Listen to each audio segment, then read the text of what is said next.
মানুষ যখন শ্রেষ্ঠ হয় সে শ্রেষ্ঠত্বে ফেরেশতাকে ছাড়িয়ে যায়, আর যদি নিকৃষ্ট হয় সে পশুত্বকেও হার মানায়। পৃথিবীতে মানুষের বড় অভাব, এজন্য প্রায় বলা হয় বাড়ছে জনসংখ্যা কিন্তু কমছে মানুষ। দেখবেন একটা পশু আর একটা পশুকে সহজে মারতে চায় না, আর নিজ গোত্রীয় হলে তো মারবেই না, কিন্তু মানুষ মানুষকে মারে না, মারে বিভিন্ন পদ্ধতিতে মারে। গুলি করে মারে, ফাঁসি দিয়ে মারে, গুম করে মারে, ক্রস ফায়ারও মারে। আপনি কখনো শুনবেন না একটা সিংহ আর একটা সিংহকে মেরে 10টা টুকরা করেছে, একটা হাতি আর একটা হাতিকে মেরে 20 টুকরা করেছে, কিন্তু মানুষ করে না। একটা মানুষ আর একটা মানুষকে শুধু নৃশংস হত্যাই করে না, 10 টুকরা করে, 15 টুকরা করে, বস্তাবন্দি করে খাল আর ডোবাতে ফেলে দিয়ে আসে। 3 দিন 4 দিন পর এই লাশ ভেসে ওঠে। গরুর পেট থেকে বেরোলে গরু হয়, মহিষের পেট থেকে বেরোলে মহিষ হয়, কিন্তু মানুষের পেট থেকে বেরোলেই ওইটা মানুষ হয় না, ওইটা মানুষ করতে হয়। আমরা হচ্ছি কোরআনের কেন্দ্রীয় আলোচ্য বিষয়, কারণ কোরআনে যা বলা হয়েছে সব মানুষকে নিয়ে বলা হয়েছে। কোরআনে যা আছে সব মানুষের কথা। কোরআনে যত কথা, এই কথাগুলো সব মানুষের জন্য কথা। চিল্লায় পড়েন আল্লাহ আকবার। মানুষকে আল্লাহ তাআলা পৃথিবীতে অনেক অনেক বেশি মর্যাদা দিয়েছে। তাই কোরআন চায় মানুষকে মানুষের মতো বানাতে। আমরা প্রায় একটা কথা শুনি যে আমাদেরকে মানুষের মতো মানুষ হওয়া উচিত, শুনি না? আমাদের আব্বা আম্মারা বলে না, বাবা মানুষের মতো মানুষ হইও, কি বলে? তো কোরআন পড়লে আপনারা মানুষের মতো মানুষ হবে। কোরআনের introductory Surah, preface of the book, মানে কোরআনের ভূমিকা হচ্ছে সূরাতুল ফাতিহা। ফাতিহাটারে যদি বাদ দেন তাহলে কোরআনের সর্বপ্রথম সূরা কি? বাকারা। বাকারা মানে কি? গাফি। আর কোরআনের সর্বশেষ সূরার নাম কি? আওয়াজ করে বলে নাস। নাস মানে কি?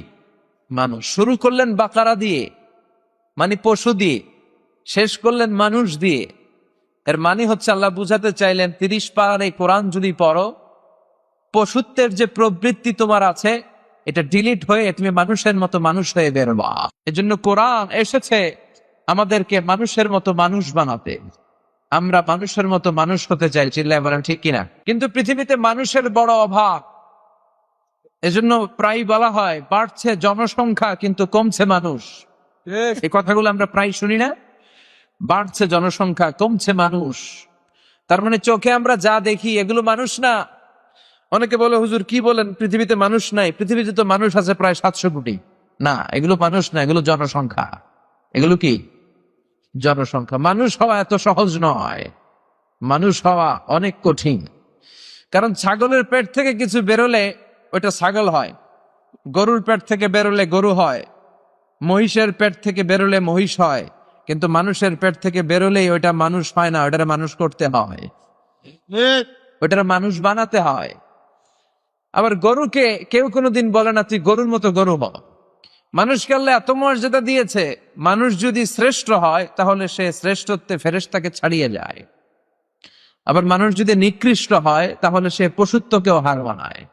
সুবহানাল্লাহ পড়বেন না? বিশ্বনবীকে নিয়ে যখন সাইয়েদনা জিবরিল মেরাজ রজনীতে উপরে উঠতে শুরু করলেন, সিদরাতুল মুনতাহা নামে একটা জায়গা আছে, বর্ডার এরিয়া।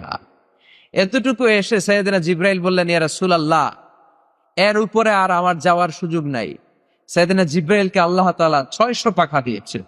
সহিহ মুসলিমের বর্ণনা। কানা রাসূলুল্লাহ সাল্লাল্লাহু আলাইহি ওয়াসাল্লাম রাআ জিবরিলা ওয়া লাহু 600 জানাহ। আল্লাহ রাসূল সাল্লাল্লাহু আলাইহি ওয়াসাল্লাম সাইয়েদনা জিবরাইলকে ওনার নিজ আকৃতিতে জীবনে 2 বার দেখেছে। কয়বার? বিশ্বনবী দেখেছেন যে আল্লাহ তাআলা ওনাকে 600 পাখা দিয়েছে। কয়শ? সাইয়েদনা জিবরাইল বললেন, ইয়া রাসূলুল্লাহ, ইয়া হাবিবাল্লাহ, এই জায়গার নাম সিদরাতুল মুনতাহা, সীমান্ত বৃক্ষ, বড়ই গাছ। এইটা হচ্ছে আমার লাস্ট ডেস্টিনেশন। এটার উপরে আর যাওয়ার সুযোগ আমার নাই। আমার সৃষ্টির পর থেকে আজ পর্যন্ত লক্ষাধিক নবীর কাছে আমি ওহী নিয়ে গিয়েছি। এই জায়গায় কান পেতে আল্লাহর আদেশ শুনেছি, আল্লাহর দেয়া বাণী নিয়ে নবীদের কাছে পৌঁছে দিয়েছি। আজ পর্যন্ত আমিও জিবরাইল আল্লাহর দেখি নাই। এটা আমার শেষ বর্ডার গো নবী, এখান থেকে আমি উপরে যেতে পারবো না। যদি 1 ইঞ্চি আল্লাহর অনুমতি ছাড়া আমি উপরে যাই, আমার 600 পাখা জ্বালিয়ে সারখার করে দিবেন কে? ও নবী, এখান থেকে আপনার খেলা শুরু, আমার খেলা শেষ। আল্লাহু আকবার। যান উপরে যান। রবের সাথে মিটিং করে আসেন, সাক্ষাৎ করে আসেন। রব্বুল আলামিন আপনাকে সারপ্রাইজ দেওয়ার জন্য ওনার আরশে অপেক্ষা করছে, উপরে যান। মিটিং শেষে আবার আসলে আমারে এখানে পাবেন। সুবহানাল্লাহ। 1 ইঞ্চি উপরে গেলে আমার পাখা জ্বলে যাবে। তার মানে মানুষ যখন শ্রেষ্ঠ হয়, সে শ্রেষ্ঠত্বে ফেরেশতাকে ছাড়িয়ে যায়। সুবহানাল্লাহ পড়েন। আর যদি নিকৃষ্ট হয়, সে পশুত্বকেও হার মানায়। সে শুধু পশুই হয় না, আল্লাহ বলে পশুর চেয়েও খারাপ। এরকম আছে না নাই? দেখবেন একটা পশু আর একটা পশুকে সহজে মারতে চায় না, আর নিজ গোত্রীয় হলে তো মারবেই না। ছাগলরে হত্যা করে, আপনি দেখাতে পারবেন না আমাকে। একটা হাতি আর একটা হাতিকে হত্যা করছে, দেখাতে পারবেন? কথা বলা যায়, কথা বোঝা যাচ্ছে না বোধহয়। একটা বাঘ রিজিকের তাগিদে হরিণকে খায়, কিন্তু একটা বাঘ কি আর একটা বাঘকে মারে? একটা শিয়ালকে আর একটা শিয়ালকে মারে? কিন্তু মানুষকে মারে না? মারে, বিভিন্ন পদ্ধতিতে মারে। গুলি করে মারে, ফাঁসি দিয়ে মারে, গুম করে মারে, ক্রস ফায়ারও মারে। বিচার বহির্ভূত এরকম হত্যা এই দেশে আছে না নাই? পশুর চেয়েও খারাপ, মেরে ফেলে। আবার আপনি কখনো শুনবেন না একটা সিংহ আর একটা সিংহকে মেরে 10টা টুকরা করেছে।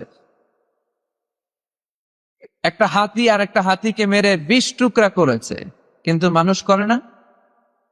একটা মানুষ আর একটা মানুষকে শুধু নৃশংস হত্যাই করে না, 10 টুকরা করে, 15 টুকরা করে, বস্তাবন্দি করে, খাল আর ডোবাতে ফেলে দিয়ে আসে।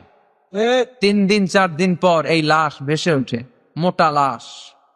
পত্রিকায় বিভৎস চেহারা আমরা প্রায় দেখি না? একটা প্রাণী তার স্বগোত্রীয় প্রাণীকে পুরো বন থেকে, গ্রাম থেকে তাড়া করতে চায় না, কিন্তু মানুষ আগুন জ্বালিয়ে জনপদের পর জনপদ সরকার করে দেয়। যে পাইলটরা উপর থেকে বোমাগুলো মারছে তারাও মানুষ, আর যাদেরকে মারার জন্য নিচে বোমা ফেলতেছে তারাও মানুষ। আল্লাহ বললেন উলাইকা কাল আনআম বাল হুম আদাল। আল্লাহ বললেন লাহুম কুলুবুল লা ইয়াফকাহুনা বিহা ওয়া লাহুম আ'য়ুনুল লা ইউবসিরুনা বিহা ওয়া লাহুম আযানুল লা ইয়াসমাউনা বিহা উলাইকা কাল আনআমি বাল হুম আদাল উলাইকা হুমুল গাফিলুন। পড়েন আল্লাহু আকবার। আল্লাহ বললেন ওদের হৃদয় আছে, হৃদয় দিয়ে হৃদয়ঙ্গম করে না। ওদের চোখ আছে, চোখ দিয়ে ওরা দেখে না। ওদের কান আছে, কান দিয়ে ওরা শোনে না। ওরা হলো পশুর মতো। শুধু পশুর মতোই নয়, ওরা পশুর চাইতেও নিকৃষ্ট। চিল্লা এখন ঠিক কিনা?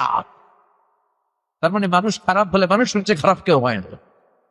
আর মানুষ যদি ভালো হয়, মানুষের চেয়ে ভালো কেউ হতে পারে না।